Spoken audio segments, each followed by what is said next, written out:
The Joe Rogan Experience. I don't want to do it anymore. And even saying that sounded crazy to me. She was just real quiet. I'm thinking like, why is she not saying nothing? I was like, I don't think I want to do this anymore. And she said something she had never said previously. Typically, she's like, babe, look, it's not time. Come on, you got to get up. I know you feel this way. I know your body, but come on. I feel like you still got time in the sport. First time she ever agreed with me, she was like, I think the decision is already made, Dre. I was like, what? She said, I think the decision is already made. She said, I've been looking at you throughout this whole day and some of the stuff you've been saying, and I've never really seen you like this. She said, I think it's already made. I took that out, bro. Started making phone calls. Called my lawyer, who's, one of my good friends, Josh Dubin. I said, hey, bro, I think that may be it for me. And he had been wanting me to be, done. He was like, if you feel that way, bro, I'm gonna support you. Called my manager the next morning, and it took us. So I went that weekend and called the fight. We held off on the announcement, and my lawyer just told HBO like, look, he's going through some things. We're good. Give us a couple of days. So I got through that weekend, and he said, do you still feel like that come Monday morning? I was like, bro, I think I'm done.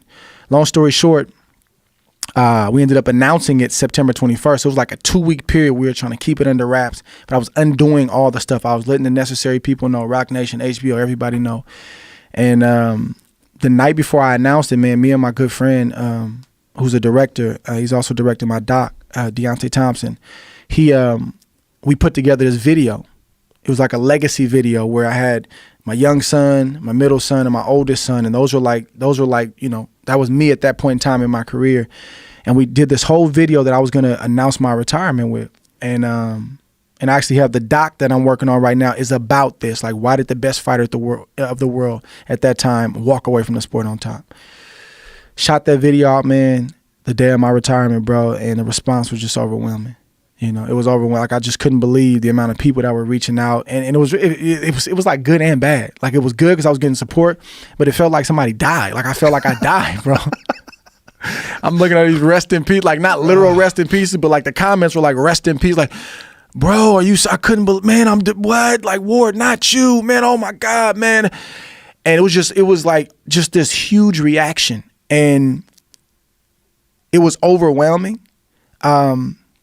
And in the 2 years that followed, like I said at the beginning of this podcast, harder than I thought it was going to be. One of the hardest, if not the hardest thing I've ever had to do, and still, I still have to do. Like, it's a daily decision to be like, I'm not doing it no more. But one of the most rewarding, man. And it was a necessary evil. And I hope that one day, man, the young guys can look up one day and say, man, I'm going to do the Andre Ward. I'm done. No, I mean, so I've proposed in my previous book that we each have an anxiety set point. That that let's say you're worried about something, and all of a sudden that gets resolved. Whew, that just makes room for the next thing to worry with. So we each kind of fill that void because our brain is we've developed a brain that has a certain kind of set point for everything it's doing. And that just makes room for, to fill that up. If you're an anxious person, you probably will always be somewhat anxious. So there's no magic bullet that's going to take that out. What you have to do is attack the process from knowledge of how it all works. And that requires that we have a more sophisticated understanding than is possible from simply observing behavior, because behavior does not tell you necessarily what's on the mind. Behavior tells you how the brain has responded. But, just to go back to the fear threat example, when, let's say I bring you into the laboratory, show you a picture of something like a blue square. My colleague Liz Phelps, who used to be at NYU, is now at Harvard, did experiments like this. And every time the blue square would come on, the person would get a mild shock to their finger. And so then she would present the blue square subliminally. That means, really quickly with something that follows it that kind of masks it. And that prevents the information from getting into the conscious mind. And so the person said, I didn't see anything. But if you put the person in an imaging machine, fMRI, and image what's happening, that stimulus, that threat, the blue square gets to the amygdala, turns it on, the heart begins to race, palms are sweating, but the person has no fear.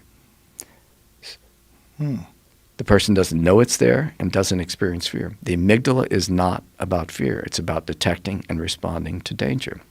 In order to be afraid, that has to reach your conscious mind so that you can experience it as a state of this autonoetic consciousness that we're talking about, a self-involved consciousness. That's hard for people to separate. Yeah. Well, The but idea that there's a physical response, but that your mind's unaware of it. right. But when you understand that, that's why you come to understand that's why the medications are not working. They're targeted to work on these underlying systems in rats or mice, but that's not where we are experiencing our anxiety. And then he just starts pointing at his face, and then all his friends around him are pointing at him, and the whole place was just staring and waiting and watching and wondering what the hell's going to happen.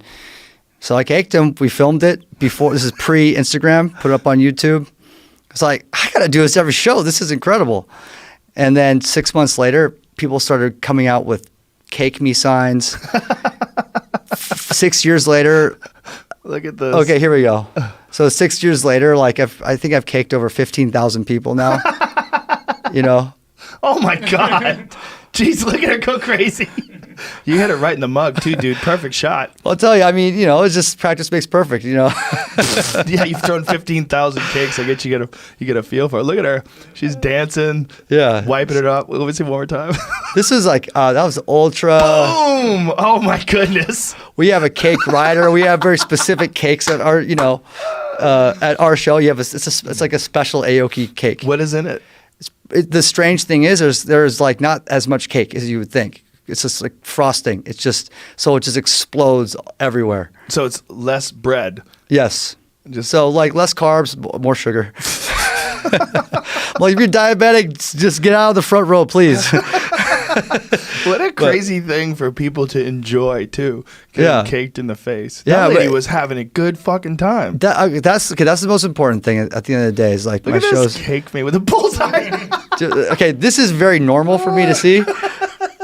You know, like in some cases there's like 50 people with signs up. You know, that is so crazy. Look at that cake face. One of the upper. Oh, I want cake in my face. yeah. I mean, it's just it's a signature part of the show. It's fun. It's exciting. They closed it off to the public. Yeah.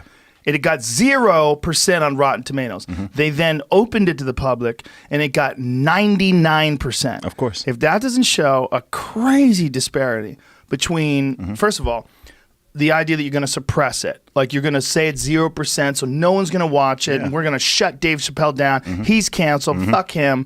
But people love him. You can't cancel someone who doesn't care, man. Well, you can't cancel Dave Chappelle. No, you can't. But on top of that, how would they not understand that someone is going to know that you're not opening it up to the public? Yeah. And that once it does get open to the public, you're going to get a massive whiplash, a backlash, where people are going to come, and even if they didn't want to vote on it, now they do. Yeah. And now they're going to give it 100% or 99%. I knew I had to watch it when I saw how all the many of the media channels that I really dislike and do not respect were coming so hard at it and saying, oh, no, you don't need to watch it and all this. I was like, oh, this means I absolutely have to watch it. The Guardian in the UK gave it 1 star. And then I saw Vice saying, like, don't watch it. Vox saying don't watch it. I was like, okay, this means that I have to watch this. This is going to be good. Well, and I wasn't disappointed. The influence of a relatively small group of human beings that are in charge of these media conglomerates it's really astounding. And that it's not just opinion, right? It's like they're trying to get people to behave and think the way they do. It's not activism. just it is activism. Yeah. And it's also undisguised activism. It's very transparent activism. It's in opposed to journalism. I really wish there was a place where we could go where we can get 100% unbiased information and news. Yeah. And we can get an honest perspective of both sides. This side believes this, and this is why they believe that, but this side believes that, and this is why they believe that. It's very hard to do. And if you have a podcast, one of the things that's really interesting is if you even talk to someone who has an opposing point of view of yours, or who is right-wing, or who maybe has some questionable ideas, you are somehow platforming them and supporting their idea, and then supporting some alt-right ideology and Because this is not a representation of reality. oh, okay. And anything that deviates from reality is reality that has filtered through your senses. And I think art at its highest is exactly that. If this was an exact depiction of reality, it would be a photograph, and I don't need the artist.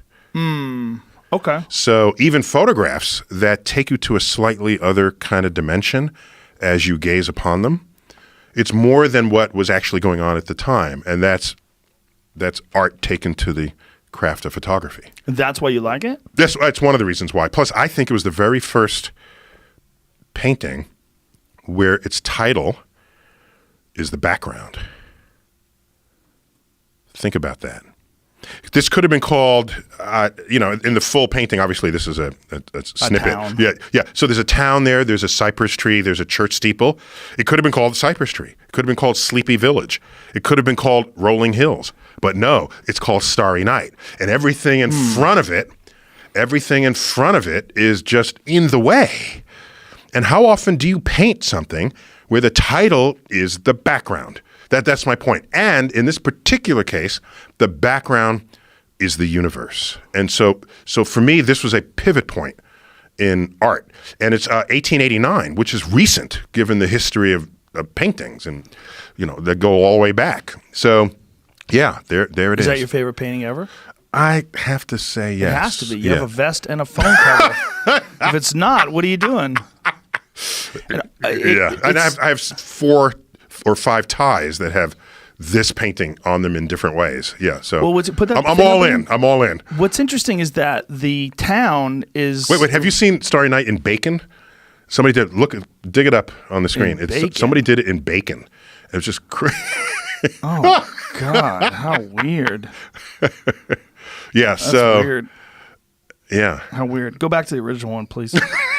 What's interesting about the original one is that the town is realistically depicted. The trees are recognizable as trees. If you ever saw a sky that looked like that, the end would be here. Yeah, exactly. Those Plus, are that end swirling times. is not wind and it's not clouds, because if it was clouds, you wouldn't see the stars. Right. What is it? It's how he felt.